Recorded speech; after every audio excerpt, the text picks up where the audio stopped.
Hey y'all. I decided to record this episode on my porch. Tonight it is a light breezy evening. Actually it's 2:49 in the morning, but it's a light breeze out here and I have my outdoor string lights on the porch and it's not too cold. So I figured, you know what? Let me go sit on the porch. Let me go out here and record an episode. So that's what I'm going to do. My name is Latasha with Girlfriend. Let me tell you the podcast because I have something to say. And today I want to tell y'all a story about um, whenever I had moved to Texas. So, whenever I had moved to Texas, I went to go live with a family member. And back then, I think I was maybe 23 years old, 22 or 23 years old. And I was living in North Carolina. My lease was up in December. And she and I had a conversation around she and I had a conversation around October, I believe, and we were talking, and she was like, "So what you gonna do after your lease is up?" And I was like, "I don't know." And she said, "You should come out here to Houston." And I was like, "Well, shoot, yeah, I'll come." So my lease was up in December. In January ish, I moved the stuff in my apartment that I couldn't take to Texas because I was driving. I took it to my mom's house in Tennessee. Went out there and worked for a few weeks at this restaurant I used to work at previously because they let me come back and work and I made some tips, enough money to drive out to Houston. So from Tennessee, where I was, to Houston, Texas, it was a 14 and a half hour drive. And this was back in 2006. And back then, I didn't have GPS. I didn't have a GPS device, and I didn't have a cell phone that had GPS on it because, again, this is 2006. So cell phones weren't even that advanced. Back then, we had to use MapQuest. So I typed up the directions from where I was to where I was going, and then I printed it out, and that's how I drove to Texas in 14 and a half hours, record time. And I'm going to tell you what got me there. I'm not sure if I could drive 14 and a half. I know I can't. I can't drive 14 and a half hours straight now, but back then, what got me there without any delay was the fact that I was afraid that once I crossed the Texas state line that I might get killed because of the Texas Chainsaw Massacre. Keep in mind, I've never even seen the movie. I've never seen it from beginning to end. I may have seen some bits and pieces of it, or maybe I just heard someone talk about it. But whenever I got on that road, I said, whatever I do, I have to make sure that I gas up before I cross the Texas line. I know that I have to make sure I don't have to make any stops between wherever I am and Houston once I cross that Texas line. So when the sun came up, I believe maybe I had half a tank of gas or maybe I had a quarter of a tank gas left. But after a while of driving, I was like, let me go ahead and get some gas. And I did. And I got some coffee. And I didn't even drink coffee back then, but I got some coffee, got something to eat, and I went on into Houston. Now, whenever I got there, my cousin and I were staying in a one bedroom apartment, which I already knew that. The plan was for me to get there, pay $400. Well, I wasn't paying $400. The rent was $400 a month, according to her, for a one bedroom, one bathroom apartment. And we were supposed to stay there. I get a job, get established. And then, whenever her lease was up, we were supposed to move into a two-bedroom apartment. However, when I got there, um, which is crazy when you look back on the situation and you like, dang, that should have been a hint right there. But when I got into Houston, I had called her because there's like all these different highways, and it's like one bypass is over another one. You know how you see the movies and it has like the roadway is over this one and that one is maybe like three different levels of roadways and they're all going in circles and they're all going loop de loop, but you're at the bottom and you don't know how to get to the middle or get to the top. It was one of those type things, and I kept ending up on a side road. Like as soon as I went somewhere, it would take me off the ramp and I'd be on this side road in the middle of nowhere. I could see the traffic, but I couldn't get to it. So keep in mind, I'm from North Carolina. There are no roads or highways like that where I'm from. And then when I was in Tennessee, there was nothing like that neither. So when I called my cousin, I was like, hey, I'm here, but I cannot get to the apartment. And she was trying to guide me, and I'm trying to tell her where I am. And I'm like, why don't you just come and get me? And she's like, no, I got company right now. I can't.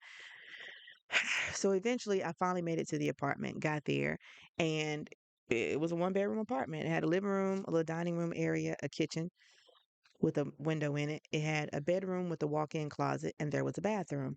So I knew that I was going to be sleeping on the couch, and I knew that I could put my things inside of the closet. But a lot of my stuff had to stay in the car. So I'm just driving around with this stuff in the car. Now, whenever I was there, I gave her, if I'm not mistaken, I think I gave her $200, which was my half of the rent. I gave her $200 whenever I got there. And then, I'm thinking I got until next month to pay again. During that time, I got a job at a car lot. So I was selling cars from 9 a.m. to 9 p.m., pretty much 7 days a week. So let me take that back. I wasn't selling cars. I was going to work to sell cars because I was not selling a car every day, but I did pretty good. And my cousin was working at the mall at like the kiosk, like if I'm not mistaken, it was like the information desk where people walk up and say, "Hey, how do I get here?" Or "Where is there?" And she had that job, and I'm not sure how much she made, but whenever I would leave in the morning, she usually was at home whenever I would leave. And then I would come back in the evenings, and of course she would be home because I'm working 12-hour days, not her. And she would just she would just be lively as if she still lived there by herself. And so whenever I would come home from work, I'm ready to take a shower, maybe eat, maybe talk for a little bit, but I know I have to be back at work at 9 o'clock the next morning. So she had a habit of talking loud. And I mean, like yelling into the phone, like literally trying to give me a reason to say something about her being on the phone. And so I did say something one day. I asked her, like, "Can you stop talking so loud?" And she said the thing that a lot of people don't want to hear: "This is my apartment." And I'm like, "Girl, I just paid you half. Technically, this is our apartment." But she would come in the living room and talk loud. She would go in the kitchen and talk loud. She would go in the dining area and talk loud, or she would be in the bedroom talking loud with the door open, but she act like it was a problem for me to say something to her. When my thing is, the conversation you're having doesn't even warrant you to do all of that yelling. Secondly, you have the bedroom. Why not close the door? Thirdly, why would you invite me to come and stay with you and share the rent if you were going to make me feel unwelcomed or make me feel like, dang, I should leave? Because at this point, I'm 14 and a half hours from home. So I can't just, in my mind, I can't just up and leave because I've spent $400, I mean, $200 of my money to give you half of the rent. I spent some more of my money to get here with the gas that I spent. And now I just started a job where I'm selling cars, and I'm not selling cars. But I do want to give y'all this information. I did apply to work at Walmart. I applied to work, um, I believe I applied to work at Target. I applied to work at like a store in the mall, and I got hired as a car salesman. So it's not like the car salesman job was the only job I applied for. It's the one that I got. So fast forward a little bit more, and it seems like when even though I was there, I was in the way. She wasn't trying to show me around the city, but this was right after, I'm not sure if y'all remember, but this was right after Hurricane Katrina. So I moved to Texas around January. So I think I was in Tennessee for maybe a couple weeks, but then I moved to Houston, Texas in January. So this was like right after Hurricane Katrina. And as I was driving to Houston, Texas, I saw the damage that the hurricane had caused because there was still some houses and some land that was torn up from the hurricane. And I drove right through it. Not through the debris, of course, but I drove through Louisiana to get to Houston, Texas. And also, whenever I got there, this was around the time that a lot of people from Houston, Texas, or I guess Texas, period, did not want people from Louisiana there. But they knew that I wasn't from Louisiana because of the way I talk. So I talk like I ain't from around there. And I met a guy who was from Louisiana. I met him at Walmart. Dark skinned fella. He was a nurse. Oh, he was handsome. I think he was bald headed. I just know he was dark and he was tall. He had a round head and he had an accent.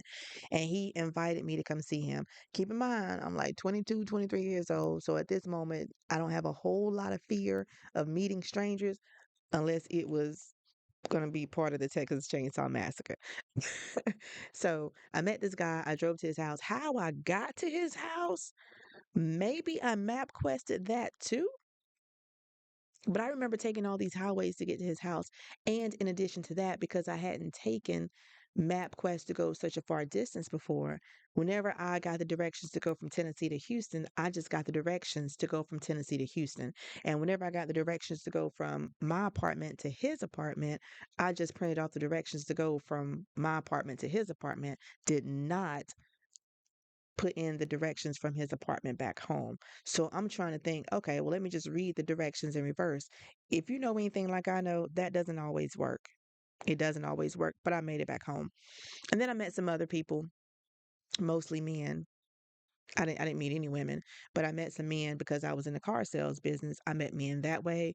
So it was another guy that I was dating, and he took me to meet his family.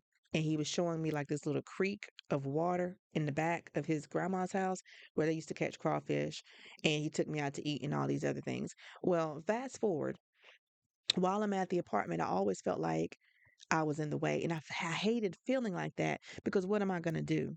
You know, I can talk all the junk I want to talk. My name is not on the lease. She can kick me out. And I just got there. So it's not like I can say, well, I've been here for 30 days and I'm getting mail here because I never got a piece of mail at that address. But it's not like I can say, well, I've been living here for such and such time and, I need to stay here. There was nothing, I didn't really have a a leg in the fight or whatever the saying is.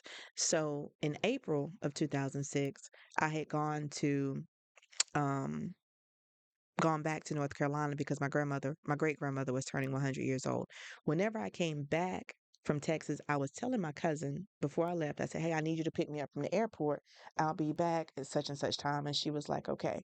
So you're supposed to turn your cell phones off whenever you get on the airplane. Well, she called me about an hour or so before my flight landed. And of course, I didn't get the message until after I got off the airplane.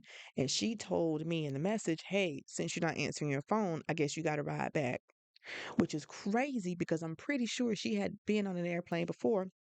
So why would you think that I'm going to answer my phone mid flight? Anyway, I have to get off the airplane. I don't really have any money, but I spent $20 on a cab to get from the airport to the apartment. And then whenever I got to the apartment, I was so upset because I had to spend that money. And then you didn't pick me up. And then you're not answering your phone. Hey, real quick, are you enjoying the episode so far? I surely hope so. I want to remind you that all of the details for this episode are down below in the show notes, so do not forget to check that out. And also, I want to remind you that you can go ahead and sign up to be a part of my emailing list. I have so many great things coming up this season, and I want you to be a part of it. So, look in the show notes below, leave a comment on how you like this episode, and I hope to hear from you all soon. Enjoy the rest of the episode.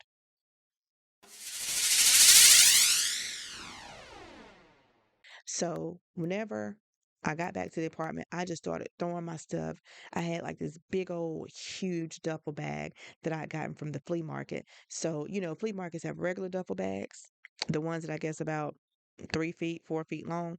They have those and they have the short ones. And then they have like this huge one, which looking back is probably for people who do like wholesale or something. And they just pick it up and carry it. But it was this huge bag, almost the size of my trunk. That's what I had. And I was driving a 2004 Chevy Impala. And that's what I had my clothes and my shoes in. So I had to pack that bag up, not realizing how heavy it was. Got that, put it in the trunk, all my stuff that was in the apartment, which wasn't much. I did have a blanket. I think I had a blanket and some sheets to put on the couch. I took all that with me. Keep in mind, I had about $120, $120. And I said, I'm going back to Tennessee. Put the stuff in my car, put the key under the mat, um, got in the car, and I was driving home. Now, my plan was to not eat anything and make it back to Tennessee in 14 and a half hours. That was my plan. So I'm driving, and about an hour down the road, it was getting dark. About an hour down the road, I saw this casino, like this hole in the wall casino. And I was like, I'm just going to go down there and blow my money, which was crazy, I would like to say, but it's also one of those things, when you're in a situation where it's like, I don't care what happens, whatever happens, happens. That's how I felt too, because I felt defeated that day. And so I had already put about $40 worth of gas in my car. So the 120 I had is now down to 80. And I think now looking back in my mind, I was probably thinking this $80 isn't going to get me to Tennessee anyway. I might as well just find a city to get lost in and start my life over. Um, so I went in the casino and I think I blew like $20, whatever. And then I came back out and I started driving some more. After about 30 minutes on down the road, my uncle called me. He said, "Hey, how you doing?" I said, "Good." And this is my cousin's dad. And he says, "What you up to?" And I said, "I'm on my way home." And he said, "Oh, okay. Well, let me know when you get settled in." And I said, "No, no, no, no. I've already flown back to Texas." I said, "I'm on my way home to Tennessee." And he asked me why. And I said, "Because, like, I don't like living here." And I told him the whole situation with me and my cousin. And he said, "Don't give up on Texas. Don't give up on Texas. Come to where I am," which was Victoria. He said, "Come here and give it a try here." Now, Victoria, Texas is not as built up as Houston. It's not as lively as Houston, in my opinion. It was more like a place, just a place for people to live. It wasn't like a tourist location or anything, again, in my opinion. But Victoria was about 2 hours, if I remember correctly. Victoria was about 2 hours from Houston in the opposite direction. So I'd already driven an hour and a half toward home, so I had to drive an hour and a half back to get to the Houston, Texas point, and then drive 2 hours to my uncle's house. But believe that that's about how much gas money I had left. So I had enough gas money to still be in Texas. So I went to my uncle's house, and while I was there, he helped me get a job at McDonald's. He helped me get a job at McDonald's. And I remember almost everyone who I was working with on my shift was younger than me. So at this point, I'm like 24, 25 years old, 24 years old, I guess. And I'm working with people who are younger than me, and they're working like 15, 16 hours. But at the time, I think I was only making like $6 or $7 an hour. 6 or 7. It wasn't a lot. It was not a lot at all. And then the one of the young ones, I was supposed to be doing fries. They tried to have me in the dining room, wiping down tables, taking out trash. I'm not doing that. That's not my job description. So then one day they were like, "We need you to mop the dining area. We need you to mop the dining area." And I said, "I'm not doing that neither." And they said, "What, you too good to mop the floor?" And I said, "Yes, yes, I am." And I took my shirt off, my work shirt, because I had a shirt underneath. I took my work shirt off and I laid it on the counter and I walked out. I told my uncle I can't do this. So then he said, "Okay." And so then I went ahead and applied at IHOP and I became a waitress because remember earlier in the story, I told you that I used to be a waitress at a restaurant in Tennessee and I was making good tips. So I decided to go work at IHOP in Tennessee. I mean, IHOP in Texas. But here's the thing, whenever it came up like a cloud, like a dark, dark, dark cloud, and it was early in the afternoon, dark cloud.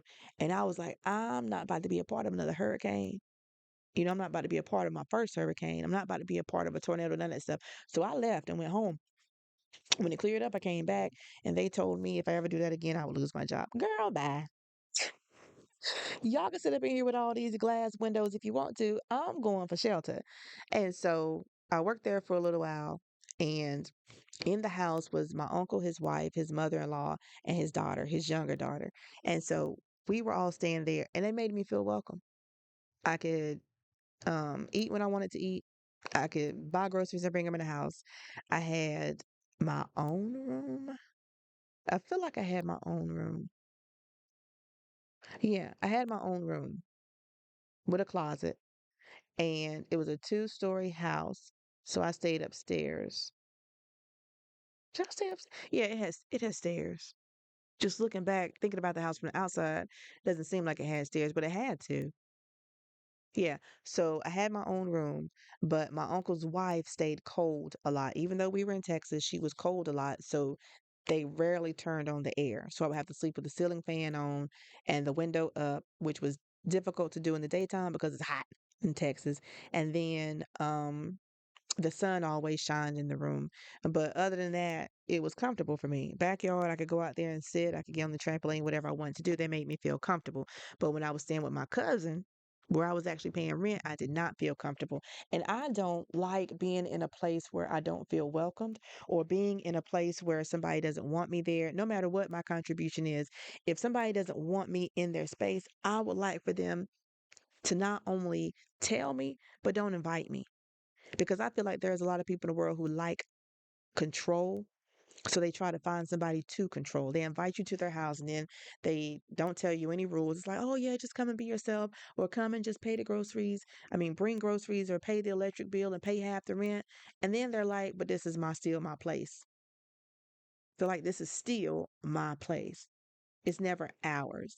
And I didn't like that. However, when I went to my uncle's house, it was different. He was like, yeah, just make yourself comfortable. If you need anything, let us know. And anything I needed, they got me, but I never really asked for anything. So the way that fell apart was my mom was controlling and I was still driving the car that she had given me. But again, the car was in her name. So now that I'm older, I know that I do not need to be partaking in anything that belongs to anyone else, anything that doesn't have my name on it. If I can't put my name on it and I can't claim it as mine, or we really, really claim it as ours, I'm not putting my name on it. So I had been paying for this car. Keep in mind, this is the year 2006. My mom gave me the car in 2004, but the payments were $400 a month, and I had been paying that. So while I was in Houston and I was selling cars, I had sold this Oldsmobile or a Ford something, um, whatever car it was. The deal was whoever sold this car got a $1,000 commission. And I sold it. So I got a $1,000 commission. And I sent my mom $800 for 2 months of car payments. And then when I moved to Victoria, I didn't have the money, but she was like, "You're not going to be missing no payments on this car." And I'm like, "Girl, it's just 1 month. Like I've had the car for 2 years and this is the first payment I missed." She wasn't hearing it. She wanted to get loud. She wanted to threaten me. And my uncle was like, "Just go home because I don't want her to come out here." And I was like, "All right, cool." So I went back to Tennessee to that toxicity. But prior to that, when my uncle's wife was alive, because I did a whole podcast episode dedicated to her, and it says tribute to my aunt Renee. So go back and listen to that. But while I was in Houston, or while I was in Victoria, Texas, she was telling me that I should apply to go to beauty school because that's something that I had wanted to do anyway. But again, I moved back to Tennessee. Whenever I came back to Tennessee to live with my mom, I've had some living situations where I just didn't feel uncomfortable. And people, I'm not going to say they don't realize, because I think people realize how much they're hurting you. And I think they realize how much um, strain they're putting on people whenever they make them feel uncomfortable in their homes.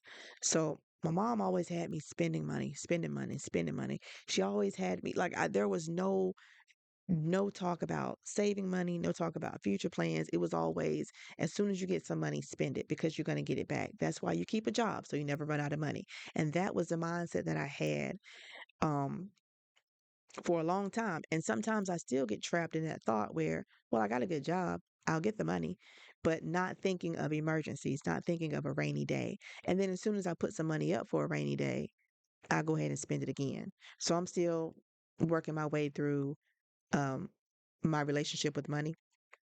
But whenever I was staying with my mom, um, so I moved back to Tennessee in like June, April, May, March, April, May. It was like June, around June, I think, of 2006, I moved back to Tennessee and I got a job at Target. Now, my goal was to get a job.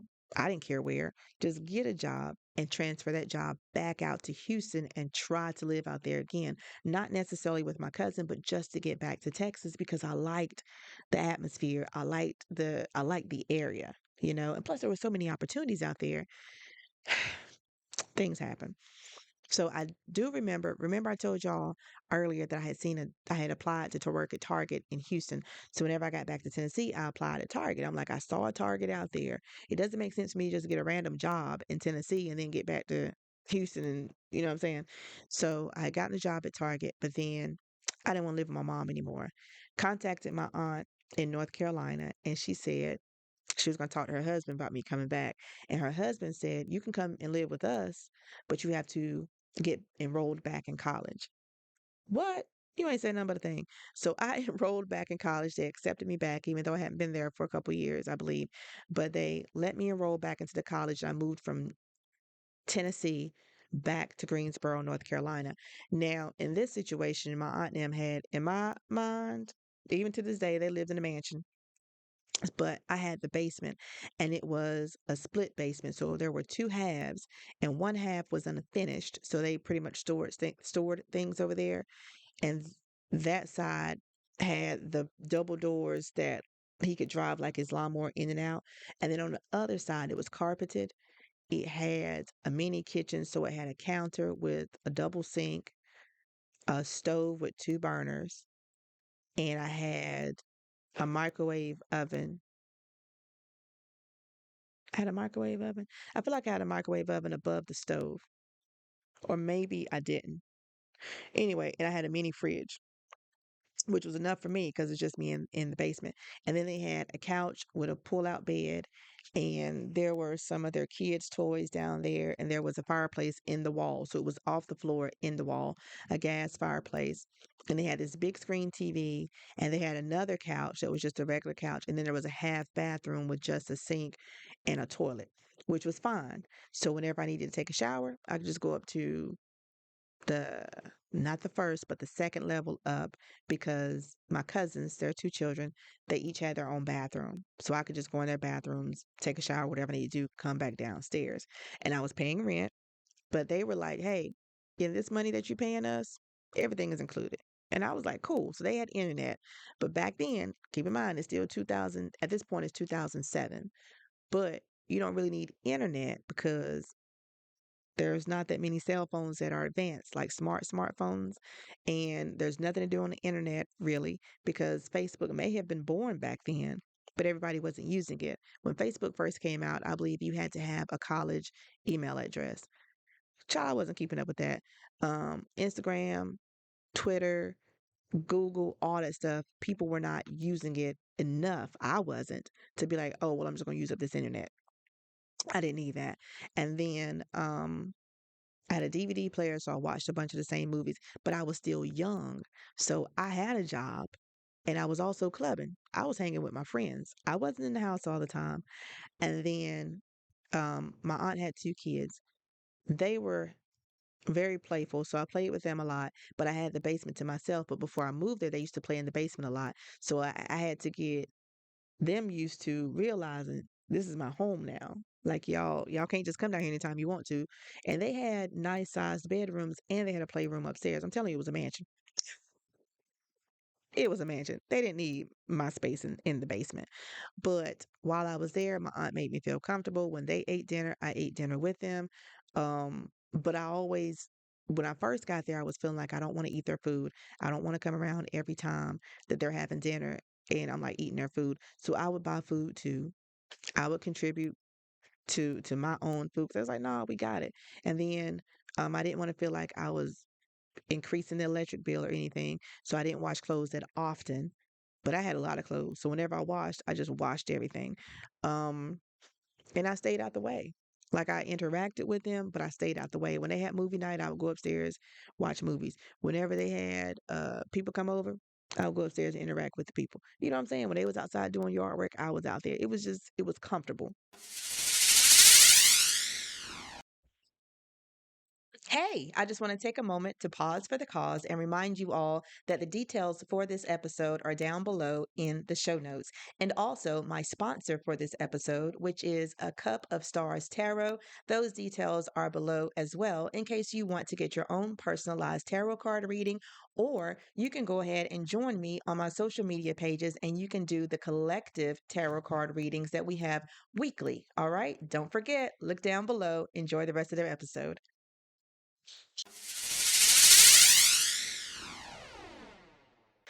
Which is the way it's supposed to feel. When you're paying rent at someone's house and they tell you how much to pay, that should include my piece. Like my piece should be included in the amount of money that I'm giving you every month. So that worked. And then I got pregnant. So I moved in with my aunt now. I feel like June or whatever of 2007. And then I got pregnant and found out, well, I found out I was pregnant January 2008. Um, So the whole plan of me moving out, going back to Texas, and that was out of the cards.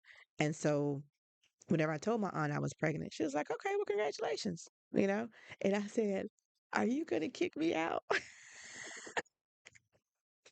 now that I'm pregnant? Are you gonna kick me out?" And she said, "I can't kick you out now because you're pregnant."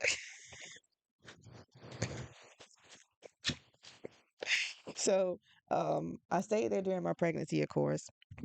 And then whenever my son was born, we only lived there for like the first year of his life. So I found out I was pregnant January of 2008. I had my son in August of 2008, and then we moved out around October of 2009. But while I was at my aunt's house, she made me feel very comfortable. There was no, "You're in the way." There was no, "Oh, I wish you weren't here. Can you stop doing this? Can you stop using that?" I didn't have any of those conversations. She didn't make me feel unwelcomed. Okay. So there are a lot of people, like I said, who invite you into their places because they see an opportunity. They want to charge you some money to live at their house, and but they still want to have all these restrictions, like you're restricted to your bedroom. You don't eat our food, you don't do this, you don't do that. It's just people want control, or they see an opportunity to get some money and treat you bad. And I think the times when people do that is whenever they know that you're vulnerable and you need something. It's not so much that you need them, but you need something. So you're not in a position to say, "Okay, but can we have these stipulations?" Or, "Okay, can I get a little more freedom in this area?" They feel like, "No, you need me. That's why you come into my house. That's why you're here. So while you're here, I'm going to make you miserable until you're ready to leave." But you can't leave because you have nowhere to go and you have no money because I've taken all your money, you know? So I want to say thank you to my aunt and her husband for making me feel welcomed into their home. Again, I was paying rent, so I wasn't like a somebody who was just taking advantage of them neither. And I had lost my job in July. So I had my son in August, but I lost my job in July. So up until then, I was paying rent.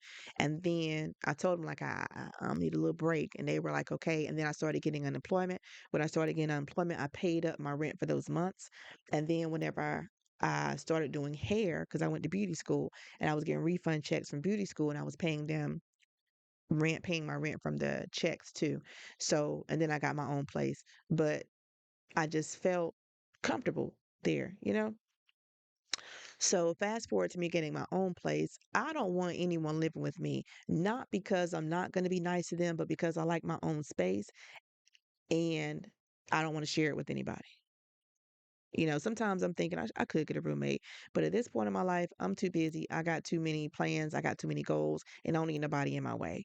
But during the times that I needed somebody, I'm glad that certain people, including my aunt and my uncle in Texas, my aunt in North Carolina, my uncle in Texas, and his wife. I want to tell them thank you for allowing me to be in your space and not making me feel uncomfortable. But to them other people, like my cousin who was in Texas, mm-mm. And then there was a girl whenever I had came home to visit North Carolina from Tennessee. Whenever I came, I was staying with her, and she made me feel uncomfortable too because she was like, "I got a two-bedroom apartment. You can come stay with me for the weekend." I was like, "Cool." And then I get there, and she's like, "There's the bed that you can sleep on, but my dog sleeps on the bed too." And I'm like, "Okay, but where's your dog gonna sleep while I'm here?" She's like, "They're gonna sleep on the bed." Well, where am I gonna sleep? You can sleep on the bed with the dog. You know, like stuff like that. Why would you tell me to come sleep in the bed with your dog instead of telling me that I can have the bed and the dog is gonna sleep with you? Because keep in mind, you invited me. I didn't. I just don't understand people's mindsets sometimes. But I don't like being invited to a situation where I'm going to be uncomfortable. And I don't like people asking me to come somewhere where they don't want me to be. I don't like feeling unwanted. I don't like feeling like I'm in the way. But I know there's still some people out there who are still doing that. They invite people to their homes. They invite people to their spaces just to say, "Oh, I got you now. I got you. I got control." Because once you move to a place and you unpack your things, and you've already paid your money. Some people are not in a position to pay two, three, $400 and then leave before their 30 days is up. Some people aren't in a position to do that. So I just want to make this episode to just tell y'all that there's nothing like being in a place where you're not wanted, where people don't want you there. And that not only goes for living situations, that goes to gatherings. When you go to family gatherings and people invite you at the last minute, or they don't invite you at all, or whenever you get there, nobody talks to you, nobody has anything to say to you, people are moving away from you, people are turning their nose up at you, they're whispering. And every time you try to say something, you get spoken over, or people try to make fun of you. That still happens. There's a lot of uncomfortable situations that people try to put each other in. So I just want to bring light to that and share my story about whenever I moved to Houston, Texas. But again, big shout out to my uncle because he was like, "Nah, don't give up on Texas. There's too much opportunity out here." And I'm pretty sure if I was not driving that car that my mom had given me, um, that I may have been a little more prosperous in Texas. Texas could have been the place for me. But to this day, I'm still living in North Carolina. I haven't lived anywhere else since 2007. 2007, I haven't lived in another state. Okay, but that might all change soon. Who knows? But that's my story for now. And my name is Tasha with Girlfriend Let Me Tell You the podcast because I have something to say. Talk to y'all soon. Wait, before you go, did you enjoy this episode? Well, listen to some of my other episodes. I'm pretty sure you'll like those too. And while you're at it, take a moment to join my emailing list at girlfriendletmetellyou.com. You do not want to miss what I have coming up for you. Thank you again, as always, for your continued support and share this with somebody. Tell them about me. I'd appreciate that too.